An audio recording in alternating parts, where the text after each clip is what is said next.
Welcome to ServiceSharp. This is a podcast all about ServiceNow. We'll be talking strategy, architecture, technology, and everything ServiceNow. This podcast is not affiliated with ServiceNow. The opinions expressed are our own. We're just people that are very passionate about the platform. Join us for every episode.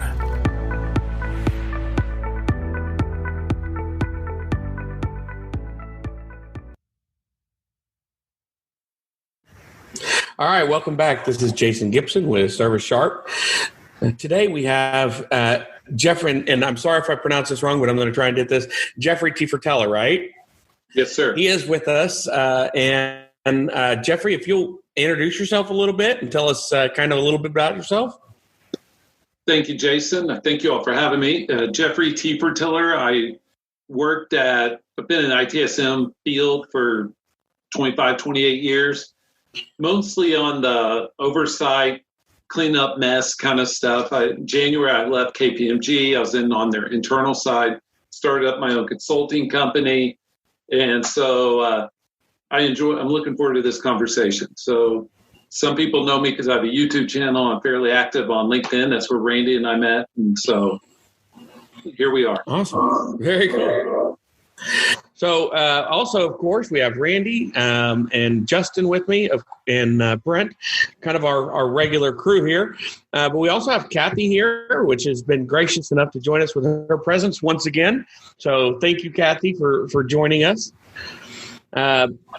Today, we're going to be talking about what happens if we inherit a CMDB that is in disarray and what you do from there. So I'm going to turn it over to the team. So, guys, what do you think? How bad are we talking about as far as inheriting? I think confidence level in the data tells you all, right? If your stakeholders don't believe in the data, then it's bad. And now you have both data issues and perception and quality and all that other fun stuff issues. Yeah. And it can get bad, right? I mean, I've seen bad, but I think it can get probably worse than I could even imagine.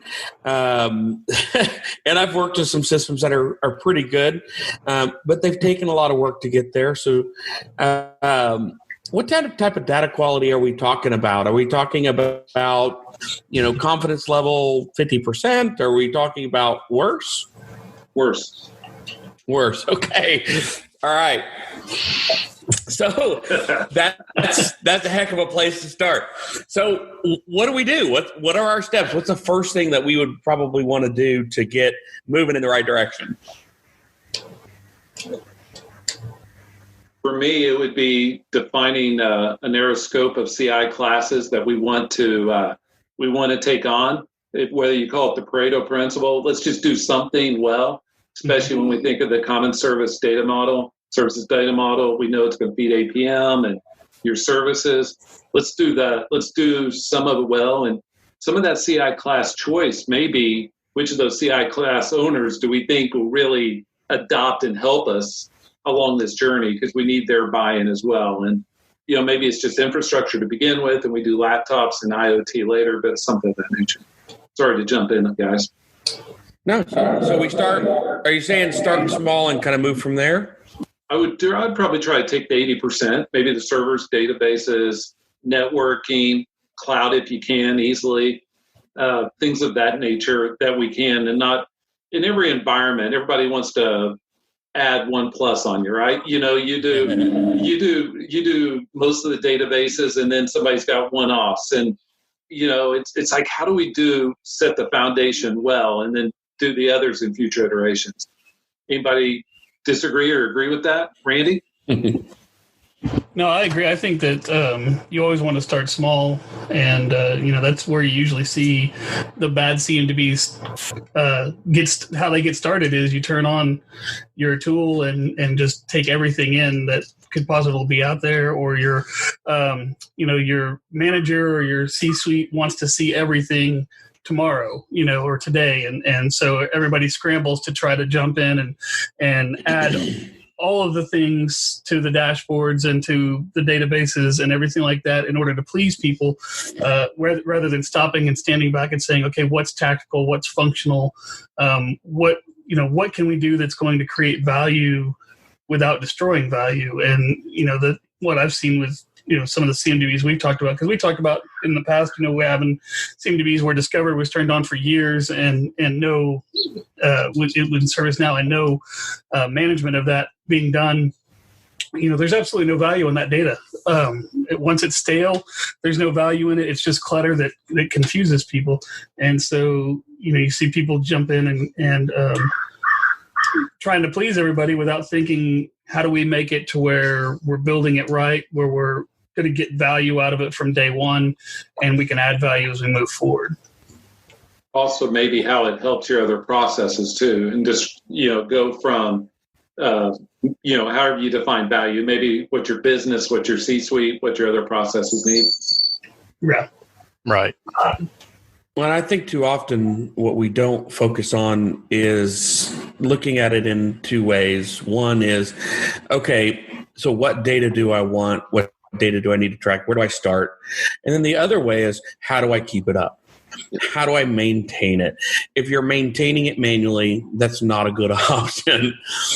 So you really have to look at it and say, okay, what are my processes going to be? And even if it is maintained manually, that's possible. But you have to have a very well-defined process. You have to have process owners. You have to have people responsible for it. You have to make sure that everything is taken into account before you even get started. Step one, day one, with what I need. So with bringing anything in anyway. But Jason, wouldn't you also, even if you have that, you're going to have some attributes that are manual, that are your people data, your operational status. Some of that's going to have to be remediated and kept up on by a human, not by technology. And so getting that buy-in early will help, because I have stories, and you guys do too, where operational status was off. And, it creates havoc within an organization. And I say that, or the people data signs tickets to somebody that's no longer there, whatever it is. Mm-hmm. Yeah. Maybe we should take a small step back and maybe define what a bad CMDB looks like. We talk about bad data confidence and things like that, but what are the hallmarks of a bad CMDB? So that if someone were trying to diagnose what their health of their CMDB is, what are some things that they could look for? Well, don't you look at completeness versus compliance on your audit, right? Mm-hmm. And so there's two things I always use. Completeness means like an Excel spreadsheet, every box is filled in. It could be bad, but it could be filled in. Compliance is that data right? And then when we look at the health, at what percent are you happy with? And then work backwards. Is that what you're thinking, Randy? Mm-hmm. Yeah. I always like to throw duplication in there, but of course that comes with with compliance. But duplication is something that's a huge issue a lot of times, especially if you're bringing in data from multiple sources. You got to be really careful to make sure to manage that correctly and not have a lot of duplication in there, especially when you're talking about duplication of relationships. I know we talk about CI is duplicating them, but duplicate relationships can cause a different kind of havoc, and make sure those relationships are well defined and they are really they're not that kind of duplication either, because that could be a problem. Oh yeah.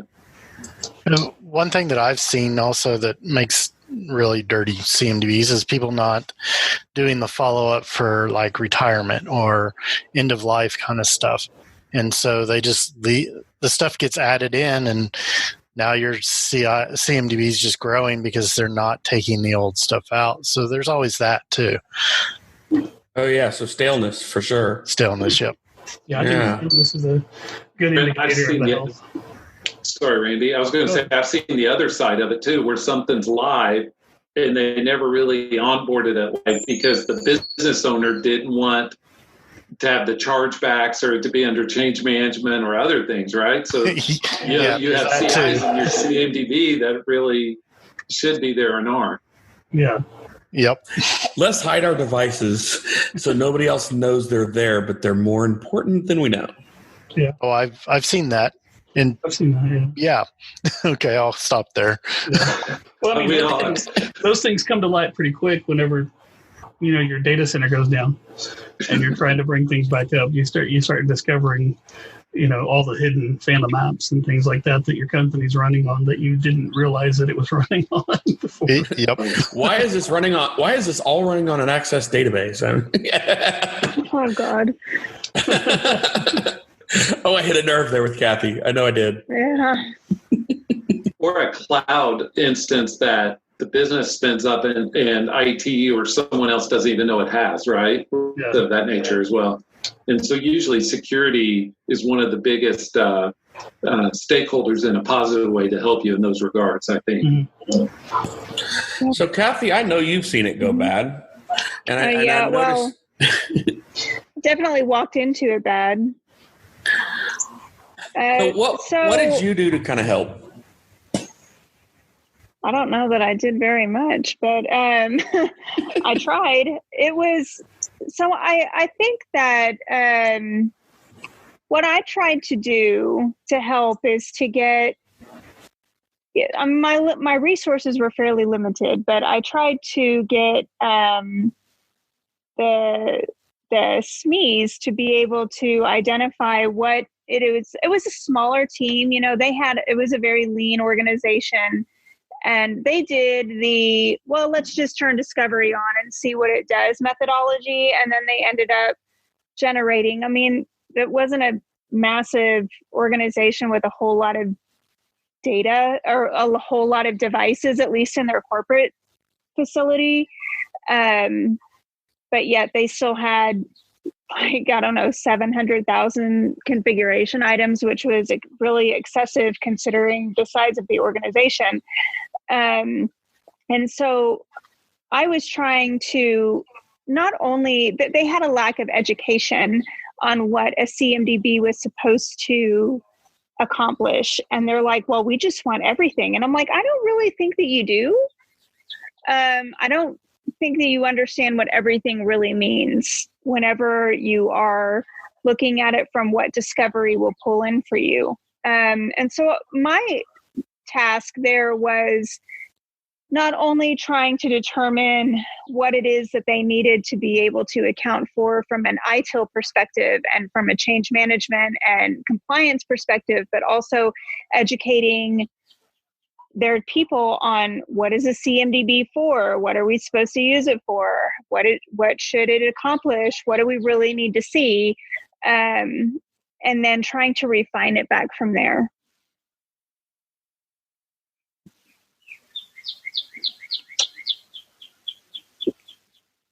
Jason, you're on mute. Yeah, sorry. I said I find it difficult at times to because if you don't have the buy-in from the CIO from the top and understand what they need in order to get done what you need to get done after it gets to your desk. Because if they don't understand it or they don't know it or they don't see a need for it or don't understand the need for it, or I've even had organizations say, why do we even need this? We don't use it for anything. And it's like, well, you do, you just don't understand what you're using for. And so having those educational conversations with the executive leadership, not just directors, but the CIOs and the VPs, and really get people to understand what it's used for and get their buy-in. Because otherwise, I don't think you ever get a really stable, well thought out, well done system. The other thing on where Kathy is her leadership I don't even know, the situation, but the leadership didn't understand that the more CIs you have, the more it costs you in time and energy to keep it up, right? Yeah. Yeah. What is your maintenance burden? Right. And it was a challenge for sure to try to get an audience with the right people.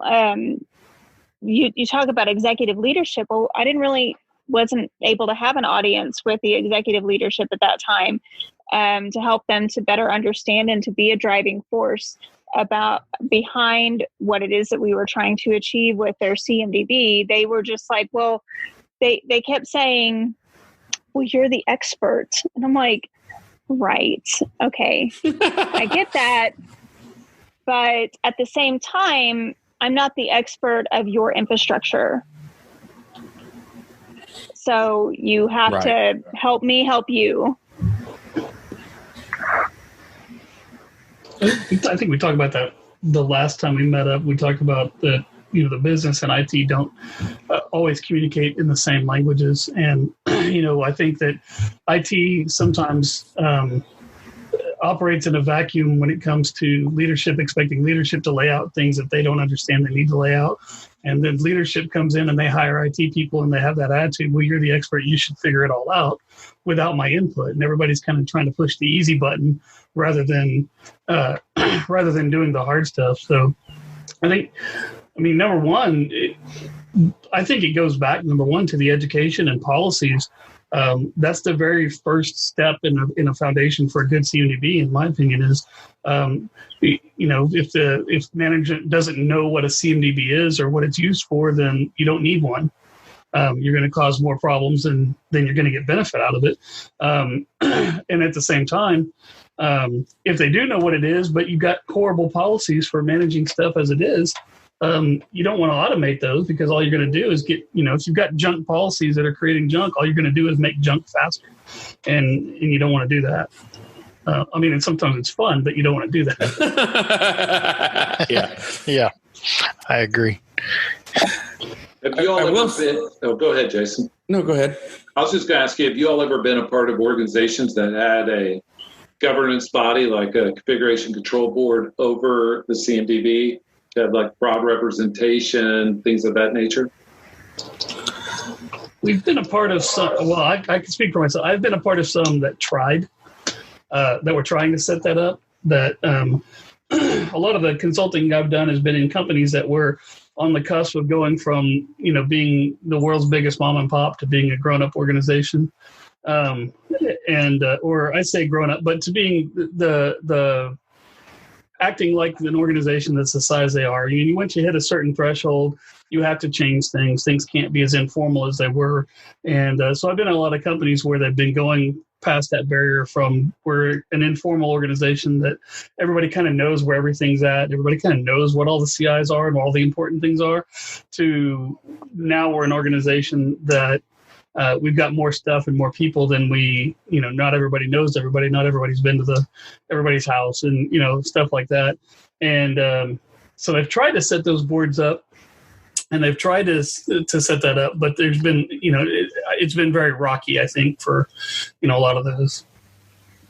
And there's two advantages. So one thing that's good about it is you can get broad representation and you can approve form changes and all that other stuff.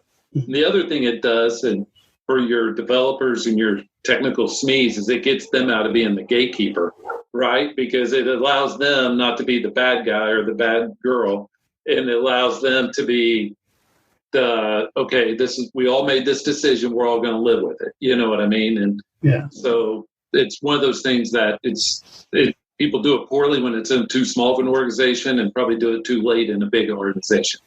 Yeah. Now, keep in mind, I'm still going to be the bad guy. For some reason, I'm always the bad guy, because I'm like, I don't recommend you doing that. I don't want to say that's the dumbest thing I've ever heard, but I recommend that we don't do that. But unfortunately, that's just the way it is. But I will tell you, that's a great idea. I haven't been really with an organization that did that, but it does sound like something that would be really great.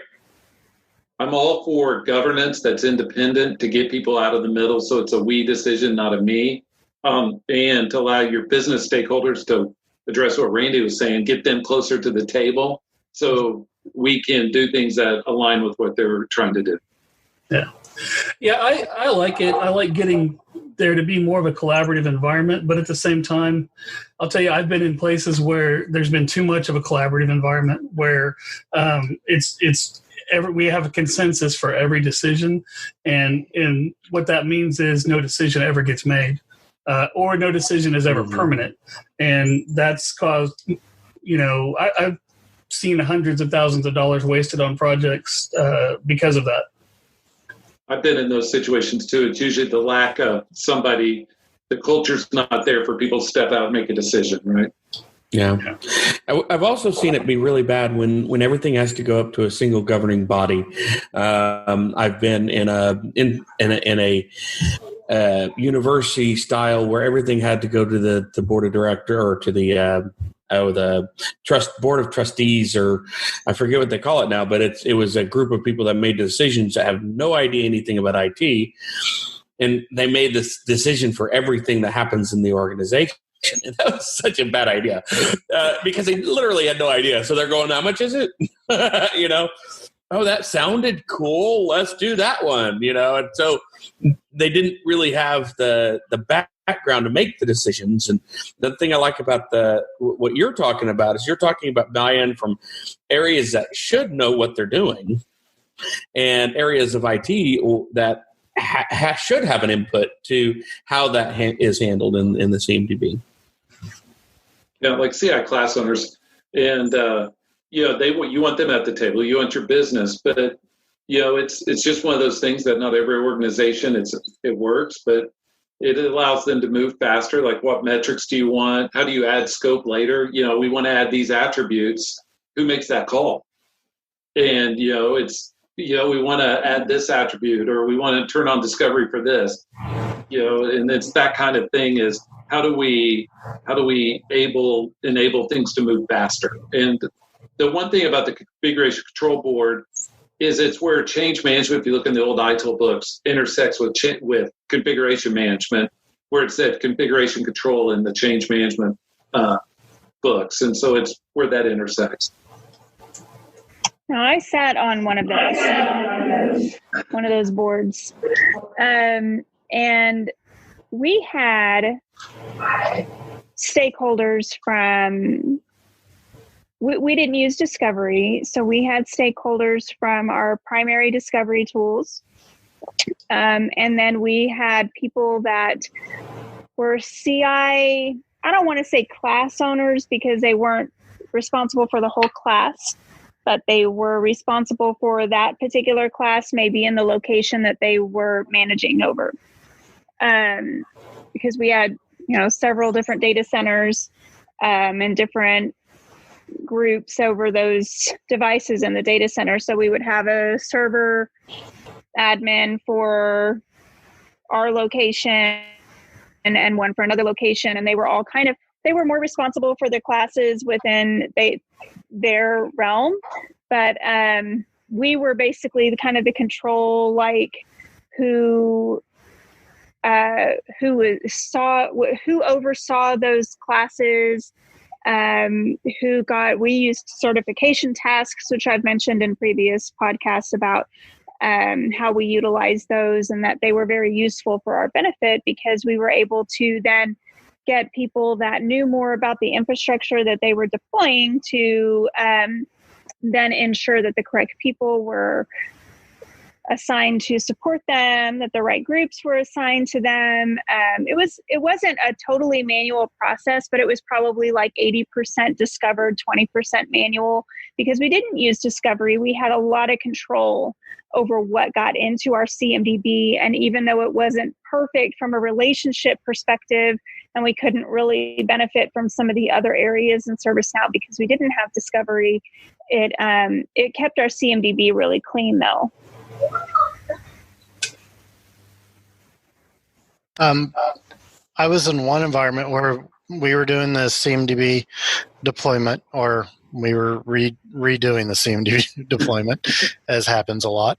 And we started the committee like that. It worked great whenever we were doing things, but as soon as we got all their stuff configured and everything, those people in the committee decided, hey, it's working, it's up. Let's just not do this anymore. So the committee went away and things went down. So the committee's great if you can keep it going, if you can keep people interested in it. That's true. Am I the only one? Go ahead, Kathy.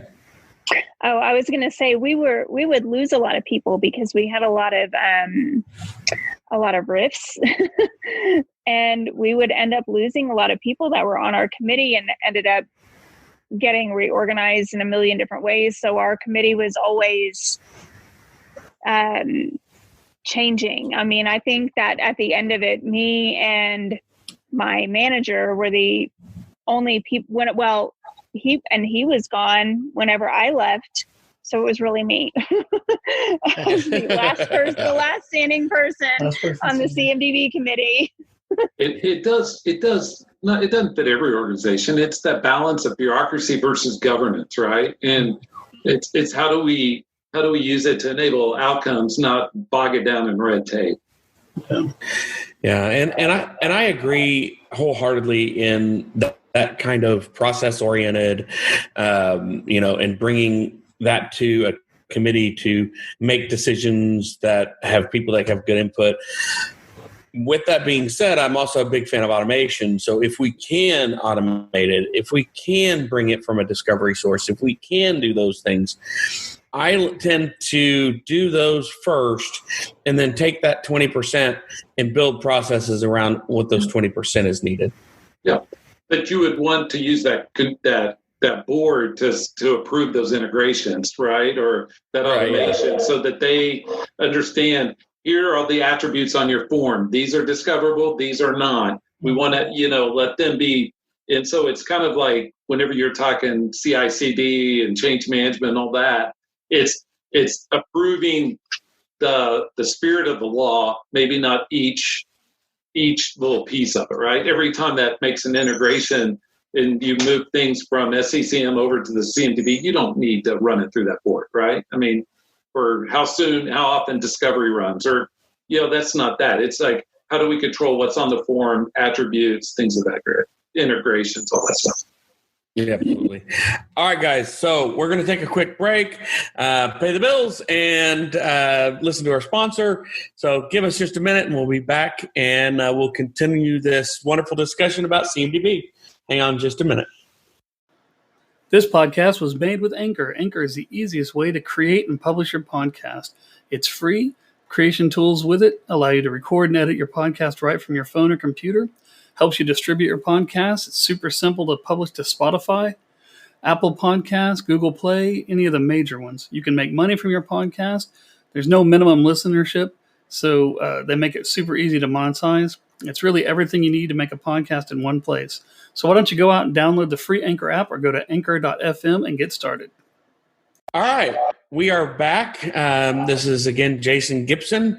We have Jeffrey, Randy, Kathy, Justin, Brent still with us, so we're all still here. I wanted to ask a question. Have you guys had issues with people understanding the difference between ITOM and CMDB? I often find that what's happening in a lot of the organizations is they go, well, we want a CMDB, but we want it to do this. And I go, well, that's ITOM. We want alerts, and we want to run it. And then they get frustrated because they think that CMDB is something that it's not. It's magical. Yeah. Right. Yes, it is. But not only that, but you even get into it with APM or mapping services, right? Like mapping services is an art more than a science. It's very technical, but you also need somebody that knows how to, with the paintbrush, draw things together. But you're right, though, because they think, hey, it's in the data center. It's got to be CMDB for your ITOM. Yeah. So, and for me, my problem has been budgetary. So, they say, well, you own CMDB, and they say, well, I wanted to do this. And I say, well, I appreciate that, but it doesn't do that. That's ITOM. And they want to build it. Like I go, well, you can create that, right? And they want to build on. And I can't tell you how many times, that I'm integrating over and over and over with alerting tools that are sending alerts to ServiceNow that are incidents, creating incidents that really, let's be honest, they're not really incidents. So I think that it's a failure And I don't know if it's a failure on the ServiceNow side or a failure just of understanding. But do you guys think that CMDB and ITOM should be sold together instead of having it in the ITSM suite? Probably, but you get the same thing with Ham and Sam over on the asset side. Yeah. ServiceNow split it up so they can make more money, and you have leadership that goes and reads something or was told something in a conference, and they're saying, I want it all, and then you're saying, but you're going to get a la carte pricing on each, and you don't realize how much it's going to cost. Yeah. I think that CMDB from an ITIL perspective still belongs in the ITSM suite, because ultimately CMDB is what controls your change management, right? I mean, the pieces that the relationships and the service mapping and the orchestration and all of that stuff that you get with ITOM is great, but the bottom line of ServiceNow really is that it's an ITIL facilitating tool, right? And so that's your ITSM suite, and CMDB is the foundation of that in a lot of ways and will help support those applications. And the ITOM is like kind of having the whipped cream and the cherry on top of your sundae. It's not the ice cream, right, that you really bought the whole thing for. It's all the accessories. You buy ServiceNow so that you can track your stuff. Right, absolutely. And I completely agree. I think it's in the right place. Don't get me wrong. It's just very frustrating because the reality is to do your CMDB right, I really think you need ITOM. And maybe I'm wrong, but it just seems like that is a constant thing that comes up. And we're doing a refresh of the CMDB, and it's like, no, remember, we don't have Event Hub, we don't have orchestration, we don't have event monitoring, we don't have all those things, and over and over it keeps coming up. Yeah. From a ServiceNow perspective, I would agree that maybe it's displaced in regard to where the rest of their applications are in their stacks from a benefit of the tool perspective. But from a general how you want to run your organization perspective, the CMDB really should be tied to your service management piece, because then you know what's being changed, you know what's broken, you know what has problems, et cetera, et cetera. Yeah. I guess I look at it as a progression, right? Having a CMDB gets you kind of there. Having ITOM, having discovery, having all those other tools at your disposal, having, real insight into what's going on with your systems with alerting and that kind of management of that side of things feeds so wonderfully into the service management side of things. And that's what I will tell you, that it's just amazing to me is it's constantly doing that. And it's every single piece of ServiceNow does this. It adds to every single piece of ServiceNow. Even like the knowledge side, I was going to pile on and support Kathy here, but even like the knowledge piece with run books tied to CIs, right? I mean, that's a benefit. Or now I'm not going to mention, there's some add-ons that allow you to do business continuity tied to specific CIs. And so having that tied in on the service management piece is awesome. Now, to your point, Jason, it'd be great if it was easier to connect to the ITOM without having to go, for Kathy's example, without having to go buy some whipped cream and cherries. It'd be nice. It'd be nice if it was just able to do that. Absolutely. And we said it I think it was 2 times ago, that ServiceNow is the poster child for you got to spend money to make money, as far as that goes. And it definitely is the way that things are packaged. But I think that, the benefit there is there for your company if you do have all those integrations. But we run into that, the age-old problem of, you've got the constraints of budget, time, and scope that are always there. And, how do you balance that? And I like to start with scope. I see so many people that don't ever ever have a scope in mind for what they want. They just want something. They just want to, from a C-suite, and I'm going to insult some people here, they just want a shiny button that says everything's okay or everything's not okay. And they don't want to mess with the details. And then, that gets, translated down by everything that you see that at a trade show or something like that has shiny buttons. And, I worked at a company where I swear the owners went to trade shows and stuff started showing up at my office, and I'd get a call when they got a delivery notification. They'd be like, "Hey, is that implemented yet?" And I'm like, "What is implemented yet?" It's like, "Well, we bought this and it's supposed to do this, this, and this." And I was like, "I don't know. It's sitting on the stack of the other 5 boxes from the last 5 trade shows you went to, that we haven't started with." And I mean, it was literally, that's how things went. And sadly, in some organizations, the mentality hasn't changed. So I'm a big fan of locking everybody in a room with a whiteboard and saying, let's draw out what you want to see and what all it's going to connect to, and figure out where our knowledge gaps are, do we even know what we're talking about? One, and if we don't know what we're talking about, we need to bring someone in or go to some training or do a webinar or something like that at least we're all talking the same terms. Because we've been throwing around a whole bunch of acronyms, but I bet there's listeners that have no idea what some of those acronyms are. And you're going to find that in any boardroom, everybody's going to throw around the same acronym, but do they know, if I say ITOM and you say ITOM, are we talking the same thing? Are we envisioning the same thing? And I think communication, just my opinion, communication is the bottom line. It's how you start a bad CMDB. It's how you start a good CMDB. It's how you start a bad ServiceNow practice. It's how you start a good ServiceNow practice. And then setting the policies and stuff like that to layer on top of that. Anyways, soapbox, I guess. Sorry. Yeah. No. I think. Well, I think that's it, right? So we've identified really kind of what a bad CMDB is, but how do we get a good CMDB? We've touched a couple of different areas. Whether it's processes, whether it's taking it small, going. I also say go, I say go slow, but that can mean different things to different people. I mean, be cautious, be careful, be deliberate. I keep telling my son when he runs across and falls about every 12 seconds over his feet, okay, so you got to start being more deliberate in your actions. Well, there's no difference here.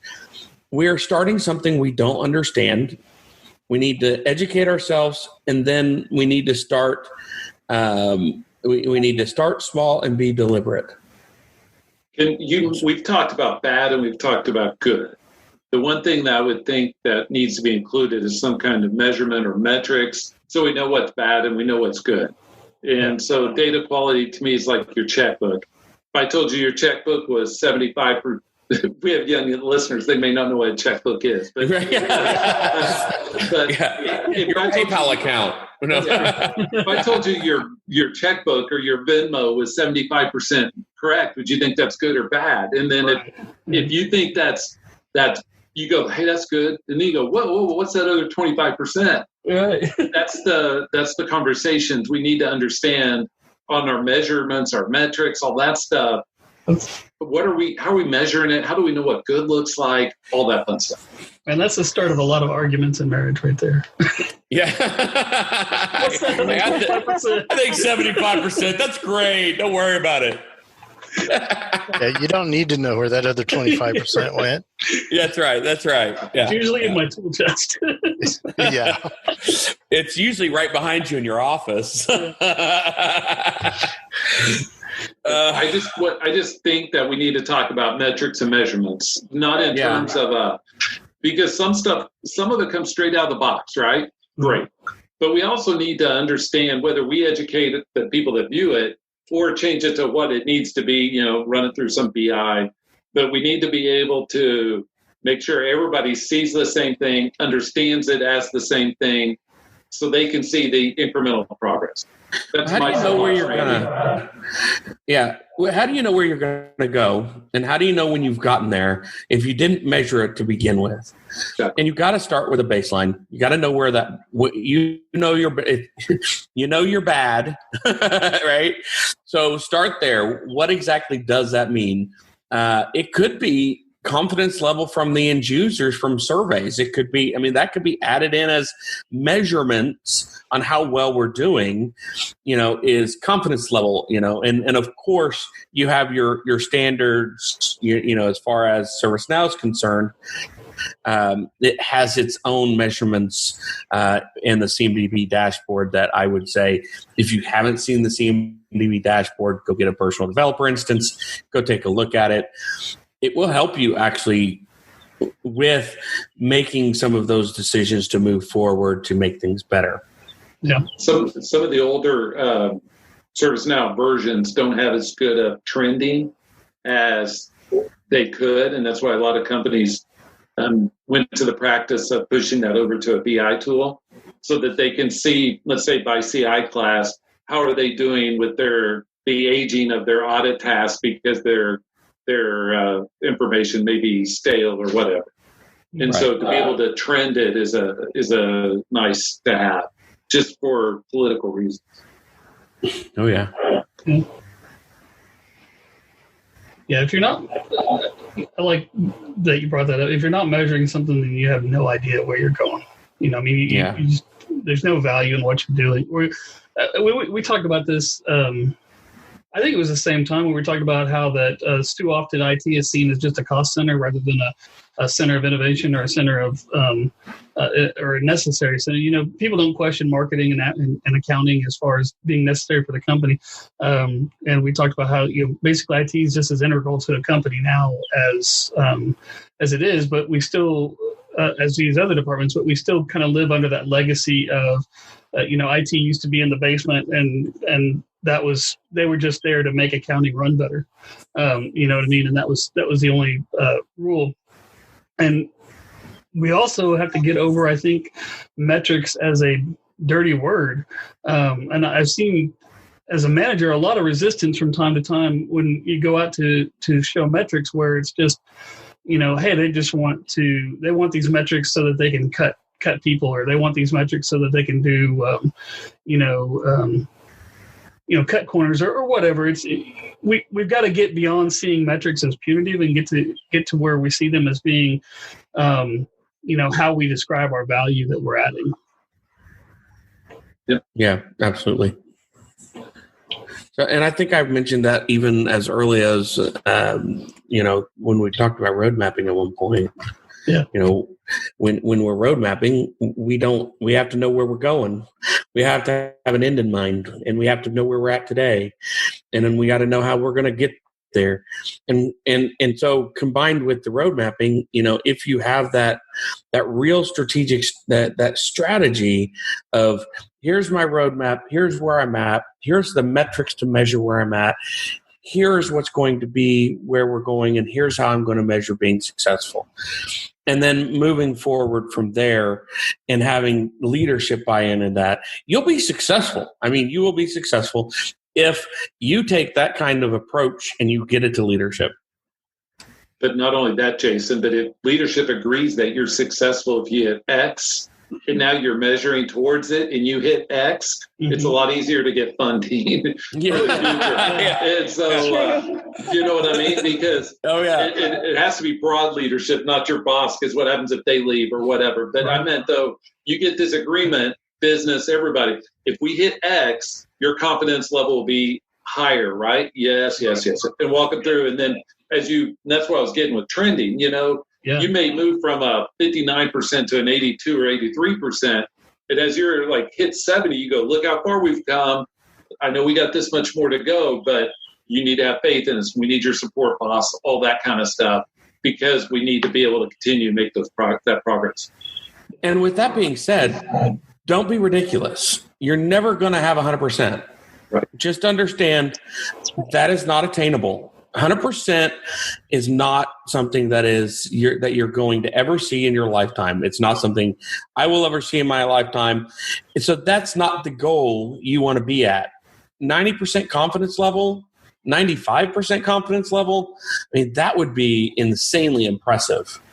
So, when it comes down to it, you want it to have your goals that you're putting in place and your measurements be realistic in where you can get to. And even on that, Jason, you don't want to agree that we can get 85 and now you bust your tail and you're at 85 and boss says, hey, next year's performance goals, I want you to be at 95. You know what I mean? You want to have those. You guys have been there, right? Yeah. Oh, yeah. Oh, yeah. Yeah, that's true. Yeah. You want those agreements ahead of time just so you don't fall into that, get sucked into that trap. Yeah. But it is also about the confidence of the user base and the business stakeholders. Mm-hmm. So when a change comes through and you say it's not going to impact you because, you look up CMDB and see all the relationships, that they have faith in it, or an incident to one part of the data center versus another. You want to be able to build up that, that confidence. Yeah, I think that both sides of the equation need to over-communicate in the beginning, so that they build that confidence as they're moving forward, rather than, I want a button here, show me, make my screen light up when everything's good or something like that. Scrolling banners, flashing scrolling banners. Go back to the 80s. Sorry. Yeah. All right. So what else do you guys have any other kind of metrics that you use that would indicate when you're there, when you're successful? How do you measure that? What does that look like for you guys? I'll give you one that's way outside the box, way outside the norm, is the ability to find changes for all of the CI change in status, change in attributes for that, because that means that somebody's following your process because you have a change request for it.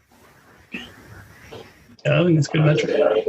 Yeah. You know what I'm saying? Because it runs and it runs and it goes and looks for the change, not to be, talk too low, but it's looking for that. And so if it can't find that change, then we aren't doing what we're supposed to. Yeah. On the CMDB. Yeah. I mentioned the trending as well, but the trending, I like movies. I don't like snapshots. Yeah. Yeah, absolutely. And that's what you're ultimately going for when it comes to, incident and problem management, is the trending, so that you can, when do I convert this to a problem versus an incident? And maybe we ought to stop buying that model because the trend says it sucks or something like that. You know what I mean? Mm-hmm. Those are the things you're looking for to get value out of the CMDB anyways. Yeah, absolutely. How about also man or woman hours that have to maintain it? Yeah. Well, and that comes to people like Justin who are doing the development side of it. How many times have you been told they want everything to run without any manual work? Good luck with that. Right? especially with like operational status. That's the one that's sneaky important to most people. Mm-hmm. They don't realize that if I call this server decommissioned and the build team goes and pulls that IP address and sticks on a new server, that's bad news, Yeah. Yeah. I worked at a company where I was second week I was there as in the networking team, and the executive assistant needed a printer added, and there was no ports, and we were about to move to a new building, so they're like, we don't want to run new cable or anything like that. So bosses were out of town. They called me and they said, just grab a switch out of the closet and plug it in. I was like, okay, well, I've been in IT for a long time at this point. I'm fairly competent. Went and go plug the switch in. Don't think anything about it. Go to lunch. A little bit later in the day, somebody just happens to say, hey, our phone system's having all sorts of problems. And so then I start trying to investigate and figuring out what the problems are. And we had no cohesive ticketing system, so there were no trends to show that all of a sudden the phone stopped working, and a lot of people started having problems with the phone system. Well, long story short, the switch that I put in used to be had the IP address that used to be, or that the current phone controller IP address was. And so there became a conflict, and half of our inbound calls were now going to a switch that was running a printer rather than a switch that was running the phone system. And that's all because we didn't have any visibility whatsoever into what was going on, in our deal. It turned out to be like an 8-hour problem that could have been, avoided completely if there was good records and good, just what you're talking about, pulling in that case, it was decommissioned, but no one ever went and verified that the config had been reset or anything like that before they put it back in inventory. And so, yeah, just those kind of problems, they will create many $sign issues later on down the road when they're just simple little problems to fix if you've got a good procedure and a good policy in place. And just for Randy's reputation's sake, that was many years ago.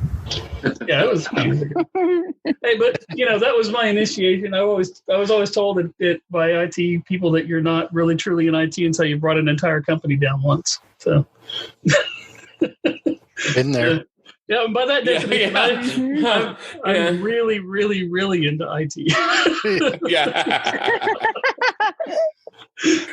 We've all made lots of mistakes. That's why we're on the podcast, is because we're not ashamed to admit all of the things that we have done that were bad. Yeah, maybe not all of them. Well, not you anyway. The 5-year statute, 5 years isn't up, so I can't tell you everything yet. Yeah. Wait, we gotta wait a couple of years for that one. Yeah, Jason, you mentioned metrics also. I was going to say the audit tasks and aging on the audit tasks is another great metric. To back up, just in case people don't know it, I know you guys do, but we put these rules in place that say, we need to be able to assign an incident ticket to someone. And if we can't, then because they're gone, then we need to fix the CMDB, or if clean up the data or something. We're sending these audit tasks to someone, and those are aging poorly or too long, then that's probably a metric that we need to make sure that we understand or adjust those rules to fit expectations. How many of you have gotten the question, I've been getting these weird tasks, and they're out there, and they're called audit tasks. What are those? Listen, half the time they're not even configured in the instance. People don't know how or what to use them. Do you guys like using those a lot? The bigger the enterprise, yes, because it allows an organization to focus and to route those accordingly. Yeah, because it's got to change as you grow. Yeah. But the problem is, if you're a mid-sized company, that same person's getting all the incident tasks, all the change tasks, all the problem tasks, all the tasks, and you don't want to kill them, right? And at the same time, you have to be able to right-size that, and you want it to go to a group, not a person, all those fun stuff, so they can work it on a queue, especially with today's, geographically dispersed workforce. Yeah, you want to be able to, handle it at a group level. Yeah, absolutely. Yeah, I agree. All right, guys, this has been a lot of fun. What do you guys have? What else is going on? Is there anything else you guys want to talk about or cover in this episode? I would just say the integrations that you led with, Jason, on automations and integrations also will save a lot of time. They just need to be agreed to. It's an investment that costs you capital up front to be able to build those, but they're an investment, and they need agreement at the front end because it saves you that ongoing maintenance over time. Whether it's SolarWinds or SCCM or whatever it is, integrations will help your CMDB, because your network team may say, I want to do all my work in SolarWinds. And now, they don't want to keep up two systems, things like that. Have those kind of conversations. I agree, but one caveat is make sure that the data you're getting is good data and not dirty data. Yeah. Because Yeah, if they're manually or not updating or manually updating the SolarWinds and they don't have a process in place, so make sure even if you're having those conversations, they're like, oh, well, we just want you to pull it from SolarWinds. You still need to have the conversation. Okay, where are you getting the data? How secure is it? Are you getting it from a scan? Are you getting it from, a client? What are you getting the data from? And if they go, well, we manually enter that every once in a while, that's probably not a good process. Well, it can be a good process as long as they have a documented and well followed process. If you have one person on the team doing it one way and 6 other ways from these other people, then no, it's not a good process. If they all put it in the same way manually and you're importing it, at least that data is going to be clean and updated as long as they follow that process. Yeah. The other thing I would say is that for anybody that's listening or whatever is the more attributes and the more CI classes, the more time and expense. And so people need to make sure you don't need every attribute that's available to you. I see Randy shaking his head, but do you agree with that, Randy? I see people trying to do it all, and it's what fits well with your organization and how much effort you want to spend. Yeah, I agree. I mean, every piece of data that you put into the system is a piece of data that has to be maintained. It has a life cycle. And I think Kathy brought it up on a previous one that, also when you throw those extra records in, you're impacting the performance of your systems as well.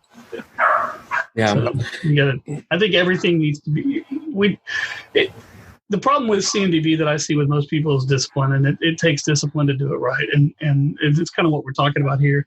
And it's worth it, though, to take the discipline up front to justify, I need this attribute because this attribute is going to help me with this or this, some of them, even if it's something that you think, well, that's a default, of course, everybody needs to know that.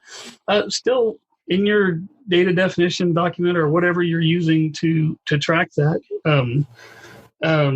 have a column that says it's because of this. We need it because of this. Because I think I said it before. You don't need to know the color of the server, so don't track that kind of stuff, unless, of course, your whole NOC and your disaster recovery system is based on the color of the servers, and that's the ones that you replace first, or something like that. If that's the case, let me know, because that would be funny. That's actually not a bad idea, though. If you have like a whole section that the racks, you paint the racks green, maybe not paint them, but you have some like this is green rack, which means 2020 is when we installed the hardware.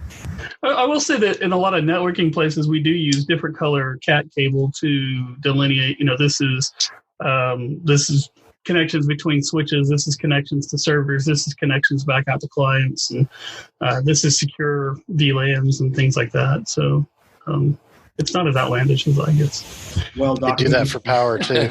Yeah. Yeah. And I would say, go ahead, Gabby. Oh, I was going to say that this may lead to a whole other podcast topic, but I really believe, based on my experience at least, that the success of your CMDB is directly correlated to the maturity level of your organization. If you have an organization that, and like I said, this could lead to a whole other hour-long conversation. But if you're real with yourself and and you look at standard maturity levels, and you're like, okay, well, this is where we're at, then a lot of times those really immature organizations that don't have a lot of processes, don't have, or their processes are completely crazy. Their CMDB, if they have one at all, is going to be very reactive, like they are. Yeah. Which is what I saw, at least in the last time I managed a CMDB. They just went, well, we have this tool. Let's just run it and see what it does in production. Yeah. Awesome. I've also seen it where the process was, if we have a major incident around it, then we need to track it afterwards. But to Kathy's point, not everybody thinks their baby's ugly. Some people think they're mature, and it's not, right? And you need to walk into the MMI and say, can we do this repeatedly? Because you all have been there where people go, oh, we're the best thing since sliced bread. Oh yeah. And it's you're just like, are you sure? Is that what you outsources is when they want to tell you have an ugly baby? Hey, I have 2 teenagers. I don't like going there too much. No, I still got you. I guess I still got young ones. They're still cute. We give them time. Anyway, with ITIL and ITOM, CMDB, all of that stuff, it's not an IT problem. It's a company problem. And, people have to get out of that mindset that it's something that IT runs on its own. It may be, ITIL stands for information technology, but it is a company-wide issue because everything is so integrated. It's not going to be just one person that can't use a spreadsheet if something major goes down. IT is integrated in everything, so really you've got to think about all of these things holistically from the beginning, and that's the beginning of going from being an immature organization to being a more mature organization. Is everybody having a seat at the table and having their voice represented when it comes to these different areas of the business. So Randy, would you take that a step further, that everybody's got to be able to look at their stuff and say, it may not be where I want it to be as well? Oh yeah, absolutely. I think, I'll just, and this is another thing that I'll get on a soapbox on if I'm not careful, but pride is the enemy of progress, and pride is the enemy of profit. So. That's right. Yeah, I think that if you think that you've made it, then that's your biggest problem. Yeah. It's everybody always has room for improvement. Mm-hmm. Even if you think that you are at a level 5 maturity based on your processes, they still can probably be improved upon. I mean, depending on what standards you're going off of, what's your failure rate? I mean, how often are you could pull in all these statistics and use a lot of, Six Sigma type stuff, to determine your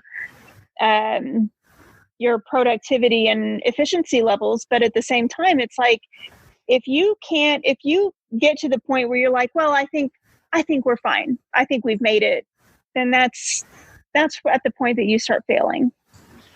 Bells should go off in your head. Usually people say, I think we have it to a point that I don't want to spend more money to make incremental progress. Now that I get, right? Yeah. Got it to the point to where it's going to cost me, the decreasing marginal returns, because like the big thing of popcorn at the movie theater that we can't go to now, by you're halfway through there, it doesn't taste as well as good. And it's the same thing, right? Yeah. Well, and I do want people to understand that don't use that as a crutch or an excuse. So I was helping an organization that about every 12 seconds said, well, we're just not that mature. We just, we're just not that mature. Well, okay, so we're trying to define a process here. We need to define the process as a mature process and take our maturity up a level, not say, we're just not that mature, so we're going to do it this immature way. It's not. You need to be striving to get better, not making excuses because it's hard. And that's basically what it is. It's hard. It's hard to make improvements, especially in a lot of organizations that have a lot of political silos and things to that effect. But a lot of times that's what it is. I don't want to take the effort. I don't want to do the work, and I don't want to spend the political capital it takes to make this process better. Instead, let's just settle for what we've got, and that's just, in my opinion, not acceptable. It makes sense. You spend $500,000 or $1 million or however much on a process automation tool. Let's not worry about the processes. Like I said before, the tool's going to fix any stupid process, right? Oh, wait, no, it's the other way. It does that automatically, Brent, right? Yeah. You plug it in. Just turn it on and it'll fix it. it'll fix it. It fixes everything. ServiceNow's turnkey, right? Yeah. Yeah. There was sarcasm behind my comment, by the way. No, I completely got it. I'm just making sure the Anybody else listeners know. I think I've had to explain that before, which Randy and Justin can probably attest to, where I was like, well, it's really kind of a shell, and you have to build the process within the shell. And they're like, no, we thought this tool. I'm like, no, that's not really how it works, but okay. Yeah. And for the you listeners, have to train people to execute the process, right? Because the best process isn't going to be good at all unless people execute it at a pretty decent level. Yeah. I was like, ServiceNow's not successful in selling $3,000 implementation specialist classes and certifications because you can just turn it on and it automatically fixes all your broken stuff. Yeah. Well, I think it's the age-old problem that you see where people just throw tech at people and process problems rather than taking the time to stop and do root cause analysis and actually figuring out where the problem is coming from. And to echo some of what Jason said, I would say that to the smaller and medium-sized businesses, don't discount the value of some of these frameworks just because you don't have the manpower or the budget to implement, say, ServiceNow or something like that. It's worth going through and looking at them, because I think that when you if you don't start your business imagining what you would be like if you were a big company, you've put a cap on what you can do. And if you don't start your IT organization imagining what's it going to be like when we have 400 people or 500 people or 10,000 people, and you don't have those exercises every once in a while, then you're subconsciously limiting the ability of your company to adapt and grow. And so I think it's worth it, even if you're a 5-person shop, to figure out what is ITIL and just at least have it in the back of your mind as you're building out, as you're growing, a plan to grow toward. It's the same principle as when you're planting. If you you plant tomatoes, you put things for them to crawl up because you want to direct where they go. And that's the same process of growing a company. Same process with growing an organization is put the rails in place for people to move down, and they'll go down them. And if you don't have those rails, if you discount the fact that you need those rails, then when you are 100 people all of a sudden, or 500 people all of a sudden, you're going to find that everybody's doing their own thing rather than working in concert. And then you get that exercise of becoming one of those places trying to grow up. Right. And then your staff is going to have a morale issue. Well, maybe not if you're excellent at this, but I've gone through this twice in my career so far, and morale usually takes a pretty good hit. Productivity takes a hit. It's pretty hard to go from mom and pop to suddenly, using a CMDB and change. Right. Yeah. Exactly. Right. Well, and I find that it's with that being said, you want to be able to say, okay, I don't want for the organization to feel those, and we call them growing pains, right? And how many times, they're just going through growing pains. No, you didn't structure it right to begin with, and that's why you're going through some of them. Now, some can't be avoided, but you can avoid a bunch of those growing pains if you structure it correctly to grow, with you. As a corollary to that, I'd say, if you're a huge organization, don't discount the benefit of reviewing the basics from time to time as well. With metrics. Try to even assessing what you're measuring. But even assessing what you're measuring, right? Because you could be measuring the wrong things or have different expectations, wrong expectations. That's the only reason I bring up metrics is those are going to mature like your process matures and your tools mature. I have a feeling you have stocks in metrics. I will tell you this, Justin. I have lived a lot of painful lives and workforce-wise where things were not well defined and you had varying expectations from all different people. And I had to bring people together and say, okay, now let's figure out what we're going to measure. Let's figure out what we're going to define success. Yeah. How soon are we going to reevaluate them? Because you all are a lot sharper than I am on the technical side, but having to deal with the political capital side of things, you have to have some common language, and usually metrics is the same way. It's just like being a service provider. The magic, 4 letters are SLAs, right? And so if you've been on the service provider side, and so it's the same thing, is how do we get that common understanding? Yeah. But I wish I could buy stock in it, Justin. Yeah, right. You sold me on it. I'm in. Yeah. I mean, it is good though. You do have to reevaluate those from time to time. I mean, if Netflix was still measuring the number of DVDs mailed out, that's probably a useless metric to them at the moment. Yeah, right. If your business evolves, your metrics should evolve along with it. Yeah, absolutely. And your processes. So, I mean, if Netflix were evolving their business with current events, then they would turn off the "Are you still watching?" feature during quarantine. Yeah, that is really annoying. I've just got to tell you. Stop attacking me, Netflix. Okay. Well, they know who you are. Judged. Yeah, I'm feeling judged. Just think. They went after the second donut, Kathy. They're like, "Are you sure you still watching?" Yeah. It's between the hours of 8 and 5. Are you sure you don't have a conference call to be on? Yeah. Just so you guys know that use Zoom for business. Zoom has that capability that if you're the organizer, you know who is not using Zoom as their primary screen. I don't know if you all knew that or not. And so if you use Zoom in a work environment, you can tell if somebody's really just nodding along and they're on a different screen, like social media or something of that nature. The real question is, does it show what? No. I'm not going to ask you why you asked that question. Yeah. Oh, no, I know why he's asking that. No. I'm just reliving a meeting I had many years ago. I had a guy back to that same meeting. Well, and just to apologize to everybody at the last meeting that we were at, I did leave my my mic on after the meeting was over. So I don't know what you heard,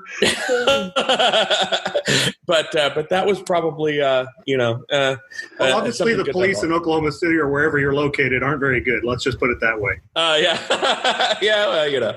well, so apologize, but it's not nearly as bad as the guy in the meeting we were at that was using the video who got up in his underwear.